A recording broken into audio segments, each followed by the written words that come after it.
Alright guys, we got the One UI 8/Android 16 update for the S22 Plus. One of my favorite phones that is aging extremely well. And this phone is extremely cheap, guys. We're talking about, $200 in the used refurbished marketplace. And yeah, this is one of those phones that, just like the S22 Ultra, aging well, and the animations and everything with this update, like I said, it's just extremely smooth now. So that is one thing that I've noticed with this One UI 8 update. So I'm glad, Samsung, they kind of took their time with it. I know they pulled the update and then they brought it back.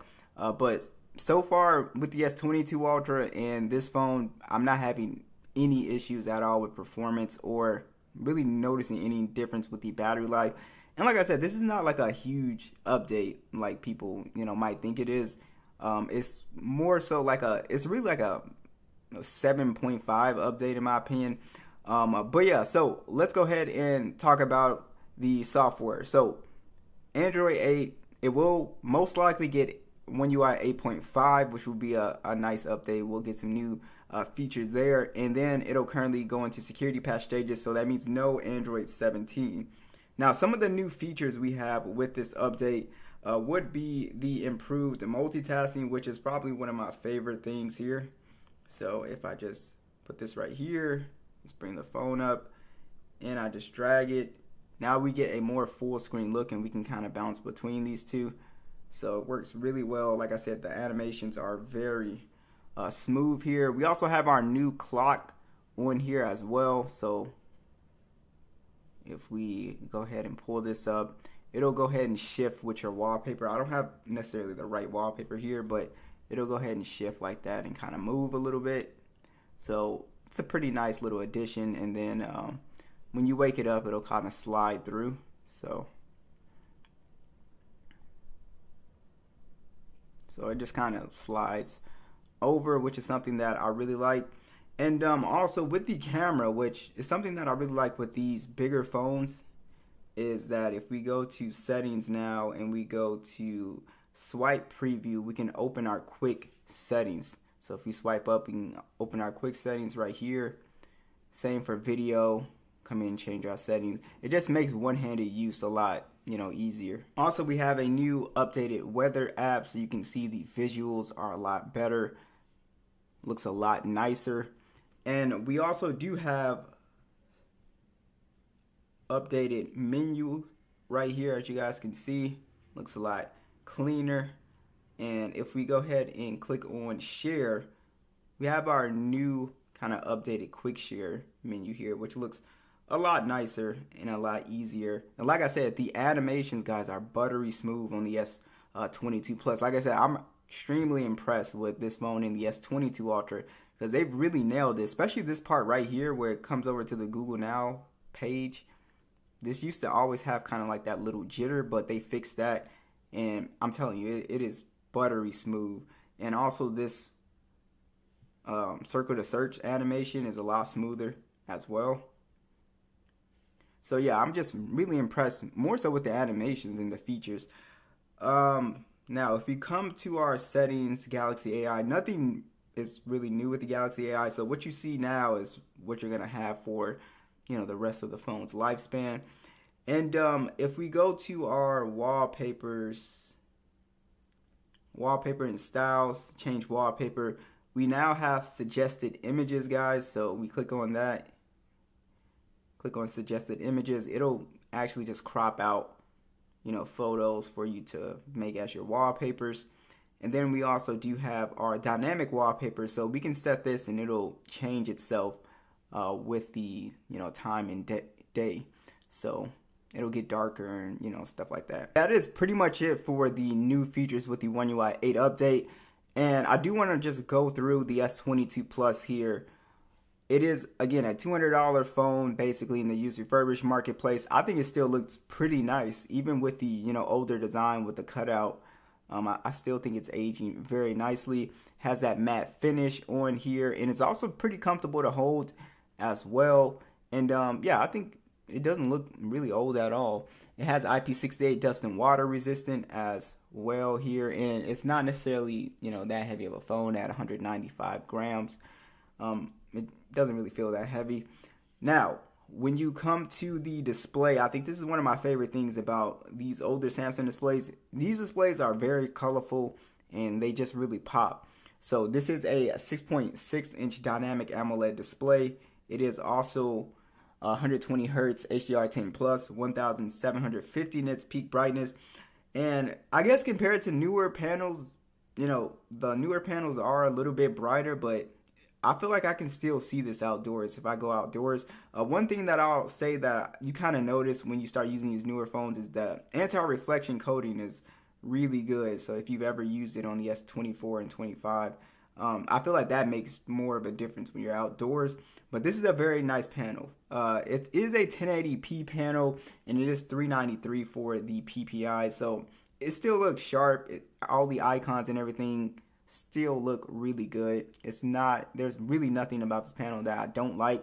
A lot of people prefer the Plus because it is a completely flat panel, unlike the S22 Ultra. So it's a completely flat screen, 88.3% screen to body ratio, which it looks a lot better than that. It looks like really it's in like the 90s. But yeah, it's a really beautiful display with really nice colors. Guys, this has the 8 Gen 1, and we also have 128 gigs of internal storage, 8 gigs of RAM with the UFS 3.1. And it can still play PUBG at 90 frames. It's still very smooth. The biggest issue that people have with the S22 series in general is the 8 Gen 1 overheating. And it really depends on what you're doing. Like for me, I've never had a performance issue with this phone. But you will see a bunch of comments on, people saying, oh, I'm recording a video and the phone is getting super hot, or you're playing games for an extended period of time, the phone is getting hot and stuff like that. So that is like a thing. But like I said, I've never had that issue. Just as a lighter user, I guess, just video watching, browsing the web, social media, stuff like that. And I might play like a game every now and then, but for me, the performance on the S22 Plus has been, extremely good. I've never had, like I said, an issue with it, but I could definitely see if you're more of a, a power user, you'll run into some issues for sure, especially for people who's running the Exynos 2200 model. That one is even worse than the Snapdragon one. But yeah, I think performance is, definitely fine on the S22 Plus. I don't have an issue with it. And like I said, the animations have gotten so much better with this phone. Let's check out these speakers on the S22 Plus.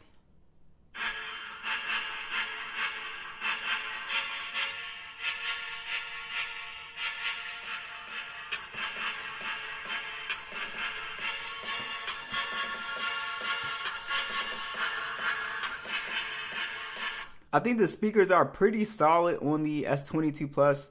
I do wish they had a little bit more bass to them, but the overall sound is pretty good. There's no distortion at max volume or anything like that. So the speakers are good. I just wish they were a little bit, fuller sounding. We also do have the ultrasonic fingerprint sensor on here, which works really well. I've never had an issue with it. It's very fast. And as far as the other little features here, things that I really like, Samsung desktop support is really great on here. And of course, your updated Gemini. I actually don't really use the AI features, but Gemini is extremely smart. It's something that I really like. So it's a very smart AI assistant compared to the Apple Intelligence thing. All right, so how have the S22 Plus cameras aged? I would say they're aging pretty well. There are some things that, you're going to notice, especially in low light photography. It just gets, a little bit soft. But I think in general, it's still able to get you some really good shots. It's a 50 megapixel standard. We have a 10 megapixel telephoto with 3x optical that gets you up to 30 times zoom. We also have a 12 megapixel ultra wide, 8K 24. And then we also have a 10 megapixel selfie that shoots in 4K 60. And again, guys, I would say that with the S22 series, like that image processing, it'll make things look a lot more vivid and colorful than it actually is, almost to the point where it's a little bit unrealistic. And then you could say compared to the videos, okay, but I'm saying if you look at these shots, I think in daytime the photos still look really good. Like I don't have an issue, good dynamic range, still pretty good detail. But yeah, of course you'll notice like low light photography does not, look as good these days, right? And I would say like the color and also the selfie cameras on these phones, they can kind of off, like make the skin tones look a little bit off, or make you look a little bit paler than you actually are. But I think besides that, you can still get a pretty good shot with the S22 Plus. I don't really have an issue with it. You guys can see the shots right here. As far as the battery performance goes, I haven't noticed a difference at all with screen on time and standby time, like legit at all. This phone has always been pretty good with screen on time for me personally, but like I said, I'm on the lighter side, so that's why I said try to look in the comments and see what people are saying about their phone as well. It's a 4,500 milliamp hour battery, 45 watt charging, wireless charging at 15 watts, and then we have reverse wireless charging. I get pretty good screen on time. I'm able to get around 6 hours of screen on time on this phone pretty easily. So I would say the S22 Plus, it's a great phone. Even in 2025 going into 2026, this One UI 8 update has definitely helped even more with animations, and I'm excited to see what they do with 8.5. But yeah, overall, this has been a very solid update. So be sure to let me know what you guys think.